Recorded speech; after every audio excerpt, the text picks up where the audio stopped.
क्या खूब कहा है किसी ने कि त्याग के बिना कुछ भी पाना संभव नहीं है, कि त्याग के बिना कुछ भी पाना संभव नहीं है, क्योंकि एक सांस लेने के लिए भी पहले सांस छोड़नी पड़ती है। दोस्तों, करंट अफेयर शुरू करने से पहले देखते हैं कि इतिहास में 23 मई को क्या क्या घटनाएं घटी हैं।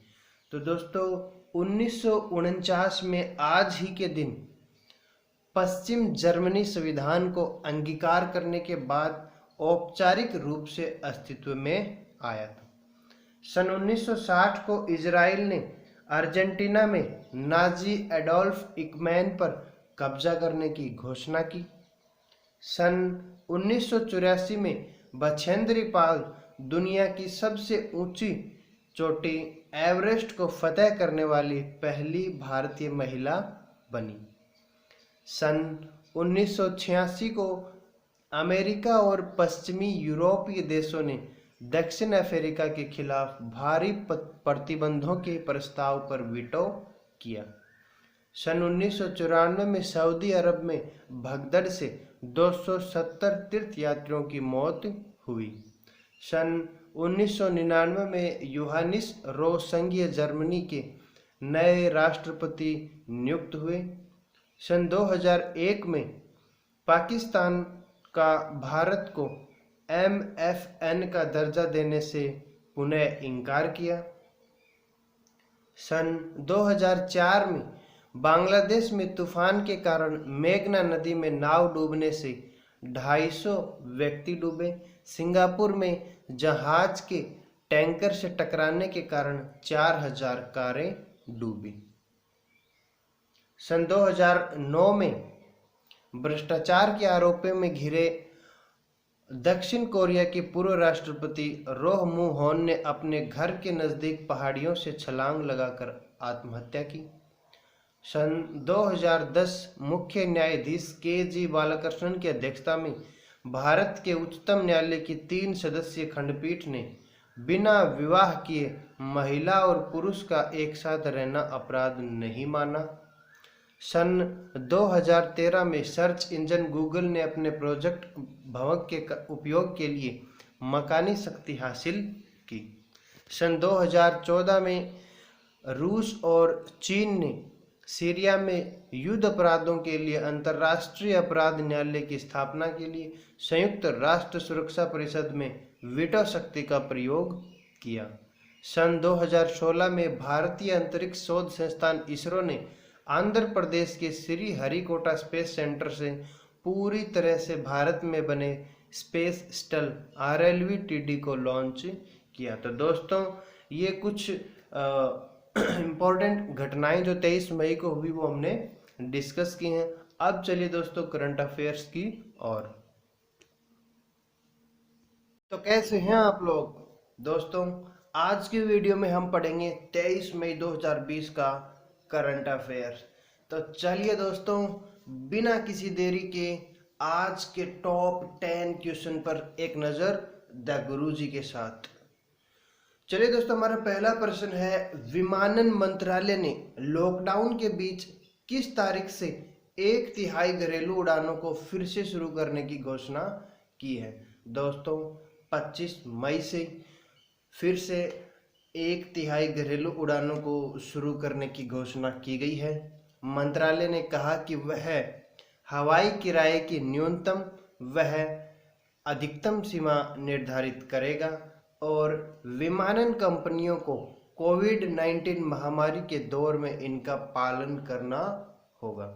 उसने कहा कि शुरुआत वाले दिन यानी कि 25 मई को सीमित परिचालन लगभग 1/3 की अनुमति होगी। मंत्रालय ने कहा कि यात्रियों को उड़ान के निर्धारित समय से कम 2 घंटे पहले हवाई अड्डे पहुंचना होगा और वेब चेक इन करा चुके यात्रियों को ही टर्मिनल में प्रवेश दिया जाएगा। अगला प्रश्न है दोस्तों, अंतर्राष्ट्रीय चाय दिवस निम्न में से किस दिन मनाया जाता है? तो दोस्तों, अंतर्राष्ट्रीय चाय दिवस जो है 21 मई को मनाया जाता है। संयुक्त राष्ट्र ने अर्थव्यवस्था और लोगों के जीवन में चाय के महत्व को देखते हुए 21 मई को अंतर्राष्ट्रीय चाय दिवस घोषित किया था। संयुक्त राष्ट्र ने चाय के औषधीय गुणों के साथ साथ सांस्कृतिक महत्व को भी मान्यता दी है। दरअसल Bharat, Sri Lanka, Nepal, Vietnam, Indonesia, Bangladesh, Kenya, Malawi, Malaysia, Uganda और तंजानिया जैसे चाय उत्पादक देशों में साल 2005 से ही 15 दिसंबर को अंतर्राष्ट्रीय चाय दिवस मनाया जाता रहा है। मगर साल 2015 में भारत ने संयुक्त राष्ट्र महासभा से सिफारिश की थी कि 21 मई को अंतर्राष्ट्रीय चाय दिवस घोषित किया जाए, जिसके बाद संयुक्त राष्ट्र ने 15 दिसंबर 2019 को 21 मई को अंतर्राष्ट्रीय चाय दिवस घोषित कर दिया। अगला प्रश्न दोस्तों, अमेरिकी सीनेट ने किस देश की कंपनियों को स्टॉक एक्सचेंज से हटाने का विधेयक पारित कर दिया है? तो दोस्तों, सीनेट ने सर्वसम्मति से इस विधेयक को मंजूरी दी है। विधेयक रिपब्लिकन सीनेटर जॉन केनेडी और डेमोक्रेट सीनेटर क्रिस वैन हॉलन ने पेश किया। इसके तहत कंपनियों को यह स्पष्टीकरण देना होगा कि उनका स्वामित्व या नियंत्रण विदेशी सरकार के हाथ में नहीं है। कंपनियों को ऑडिट रिपोर्ट जमा करनी होगी, जिसकी समीक्षा public company account oversight board करेगा। इस कदम के बाद अलीबाबा ग्रुप होल्डिंग्स लिमिटेड और बाइडू इंक जैसी चीनी कंपनियों को अमेरिकी स्टॉक एक्सचेंज में सूचीबद्ध होने से वंचित किया जा सकता है। और ये दोस्तों चीन की कंपनियों के साथ किया गया है। चीन की कंपनियों को जो है स्टॉक एक्सचेंज से हटाने का विधेयक पारित किया गया है। दोस्तों, यूनाइटेड स्टेट्स सीनेट अमेरिकी कांग्रेस की ऊपरी प्रतिनिधि सभा है। हाउस ऑफ रिप्रेजेंटेटिव कांग्रेस की निचली प्रतिनिधि सभा है। भारतीय लोकतंत्र में सीनेट की तुलना राज्यसभा से की जा सकती है। दोस्तों, सीनेट के विशेषाधिकार हैं, उपराष्ट्रपति का निर्वाचन करती है, महाभियोग का निर्णय करती है, राष्ट्रपति द्वारा की गई नियुक्तियों का पुष्टिकरण करती है और विदेशी राज्यों के साथ की गई संधियों का पुष्टिकरण भी सीनेट करती है। यानी अमेरिका के अंदर सीनेट और भारत के अंदर राज्यसभा की तुलना की जा सकती है। अगला प्रश्न दोस्तों, हाल ही में नाबार्ड के नए अध्यक्ष किसे नियुक्त किया गया है? दोस्तों, गोविंद राजुलू चिंतला को जो है नाबार्ड के नए अध्यक्ष के रूप में नियुक्त किया गया है।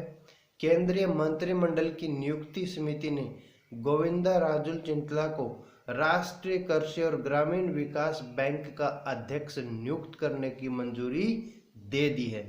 ये वर्तमान में नाबार्ड में मुख्य महाप्रबंधक के रूप में सेवारत हैं और जुलाई 2022 में अपनी सेवानिवृत्ति तक पद पर बने रहेंगे। वर्तमान में डॉक्टर हर्ष कुमार भानवाला नाबार्ड के अध्यक्ष के रूप में सेवारत हैं। इसके साथ ही साजी केवी और पीवीएस सूर्य कुमार को नाबार्ड में उप प्रबंध निदेशक बनाया गया है। दोस्तों, बात करें नाबार्ड की तो इसकी जो स्थापना है वो शिवरामन समिति की सिफारिश के आधार पर 12 जुलाई 1982 को की गई। इसका मुख्यालय मुंबई में है। हाल ही में इसके चेयरमैन बनाए गए हैं गोविंद राजू चिंतला को। इनसे पूर्व जो है यहाँ चेयरमैन थे हर्ष कुमार भानवाला। अब देखिए दोस्तों, अगला प्रश्न है, पश्चिम बंगाल सरकार ने राज्य में अम्फान तूफान के बाद पुनर्निर्माण कार्य के लिए कितने हजार करोड़ रुपए का कोष गठित किया है? दोस्तों, 1000 करोड़ रुपए का कोष गठित किया गया है। पश्चिम बंगाल सरकार ने राज्य में अम्फान तूफान के बाद पुनर्निर्माण कार्य के लिए 1000 करोड़ रुपए का कोष गठित किया है। कोलकाता में मुख्यमंत्री ममता बनर्जी ने बताया कि तूफान से जुड़ी घटनाओं में अब तक 72 लोगों की मृत्यु हुई है। इससे पहले ममता बनर्जी ने महा तूफान से होने वाले नुकसान का आकलन करने के लिए एक उच्च स्तरीय बैठक की अध्यक्षता की है। दोस्तों, आपको दिख रहा होगा सैटेलाइट द्वारा लिया गया अम्फान तूफान का ये चित्र है। अगला प्रश्न है दोस्तों, किस राज्य सरकार ने प्रत्येक वर्ष मानसून के बाद आने वाले स्वाइन फ्लू या मौसमी इन्फ्लुएंजा सीजनल इन्फ्लुएंजा H1N1 का मुकाबला करने के लिए राज्यव्यापी टीकाकरण कार्यक्रम शुरू किया है? दोस्तों, हरियाणा सरकार ने ये किया है। कोरोना वायरस के मामले में दैनिक आधार पर लगातार बढ़ते जा रहे हैं, वहीं मानसून के स्वाइन फ्लू H1N1 की संभावना ने हरियाणा सरकार के समक्ष एक कड़ी चुनौती उत्पन्न कर दी है। इसी चुनौती को मद्देनजर रखते हुए हरियाणा सरकार ने स्वास्थ्य संबंधित 3 कार्यक्रम शुरू किए हैं, जिसमें स्वास्थ्य कर्मियों के लिए H1N1 टीकाकरण अभियान, राष्ट्रीय वायरल हेपेटाइटिस नियंत्रण कार्यक्रम के तहत हेपेटाइटिस बी नियंत्रण कार्यक्रम और राज्य के 21 जिला अस्पतालों में नेत्रदान केंद्र शामिल हैं। स्वाइन फ्लू H1N1 नामक फ्लू वायरस के कारण होने वाले एक संक्रामक रोग है। H1N1 एक प्रकार का संक्रामक वायरस है। अगला प्रश्न दोस्तों, हाल ही में किस IIT के अनुसंधानकर्ताओं ने अल्जाइमर की वजह से थोड़े समय के लिए जाने वाली याददाश्त को रोकने या कम करने हेतु नए तरीके विकसित करने का दावा किया है? दोस्तों, IIT गुवाहाटी ने ये दावा किया है और IIT गुवाहाटी के अनुसंधानकर्ताओं ने दावा किया है कि उनके अनुसंधान में एक अलग तरीका मिला है जो अल्जाइमर की बीमारी टाल सकता है। IIT गुवाहाटी के 4 सदस्य वाली टीम ने दिमाग में न्यूरोटॉक्सिक अणु को जमा होने से रोकने के तरीकों को पता लगाने के लिए अल्जाइमर के न्यूरोकेमिकल सिद्धांत का अध्ययन किया है। दोस्तों, चैनल को यदि अभी तक आपने सब्सक्राइब नहीं किया है तो सब्सक्राइब कर लीजिए। अगला प्रश्न है, RBI ने हाल ही में रिवर्स रेपो रेट को 3.75% से घटाकर कितने प्रतिशत कर दिया है? दोस्तों, RBI ने रिवर्स रेपो रेट को 3.75% से घटाकर 3.35% कर दिया है। दोस्तों, इसका क्या है कि बैंक जिस दर पर RBI के पास रकम रखकर ब्याज हासिल करते हैं उसी को रिवर्स रेपो रेट कहते हैं। एक बार फिर देखिए दोस्तों, रिवर्स रेपो रेट क्या है? बैंक जिस दर पर RBI के पास रकम रखकर ब्याज हासिल करते हैं उसे रिवर्स रेपो रेट कहते हैं।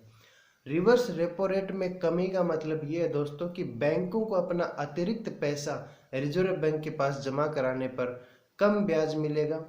बाजारों में नकदी की तरलता को नियंत्रित करने में रिवर्स रेपो रेट काम में आती है। नकदी बाजार में जब भी बहुत ज़्यादा दिखाई देती है तो RBI रिवर्स रेपो रेट बढ़ा देता है, जिससे कि बैंक ज़्यादा ब्याज कमाने हेतु अपनी रकम उसके पास जमा करा दे। अगला प्रश्न दोस्तों, RBI ने 22 मई 2020 को रेपो रेट में कितने फीसदी की कटौती की घोषणा की है? दोस्तों, 0.4% कटौती की घोषणा की है। RBI ने रेपो रेट में 0.4% की कटौती का ऐलान किया है। पहले रेपो रेट 4.4% था जो अब 4% हो गया है। कोरोना वायरस संबंध उपायों से निपटने के लिए पिछले 2 महीनों में RBI गवर्नर शक्तिकांत दास की यह तीसरी प्रेस कॉन्फ्रेंस है। RBI गवर्नर ने पहली प्रेस कॉन्फ्रेंस 27 मार्च और दूसरी प्रेस कॉन्फ्रेंस 17 अप्रैल को की थी। इन दोनों प्रेस कॉन्फ्रेंस में गवर्नर ने अर्थव्यवस्था में तेजी लाने और बैंकिंग सिस्टम में लिक्विडिटी बढ़ाने हेतु कई उपायों की घोषणा की थी। अगला और अंतिम प्रश्न है दोस्तों, अंतर्राष्ट्रीय जैव विविधता दिवस निम्न में से किस दिन मनाया जाता है? तो दोस्तों, जैव विविधता दिवस को प्राकृतिक एवं पर्यावरण संतुलन बनाए रखने में जैव विविधता के महत्व को देखते हुए ही अंतर्राष्ट्रीय दिवस के रूप में मनाने का निर्णय लिया गया है और यह प्रति वर्ष 22 मई को मनाया जाता है। अंतर्राष्ट्रीय जैव विविधता का उद्देश्य ऐसे पर्यावरण का निर्माण करना है जो जैव विविधता में समृद्ध, टिकाऊ एवं आर्थिक गतिविधियां हेतु अवसर प्रदान कर सके। इसमें विशेष तौर पर वनों की सुरक्षा, संस्कृति, जीवन के कलाशिल्प, संगीत, वस्त्र, भोजन, औषधीय पौधों का महत्व आदि को प्रदर्शित करके जैव विविधता के महत्व और उसके न होने पर होने वाले खतरों के बारे में जागरूक करना है। तो दोस्तों, आज 23 मई 2020 का करंट अफेयर्स यहीं समाप्त होता है। वीडियो अगर पसंद आई तो चैनल को सब्सक्राइब करें एवं बेल आइकन को दबाना ना भूलें। लाइक और कमेंट जरूर करें। Thank you. जय हिंद, जय भारत।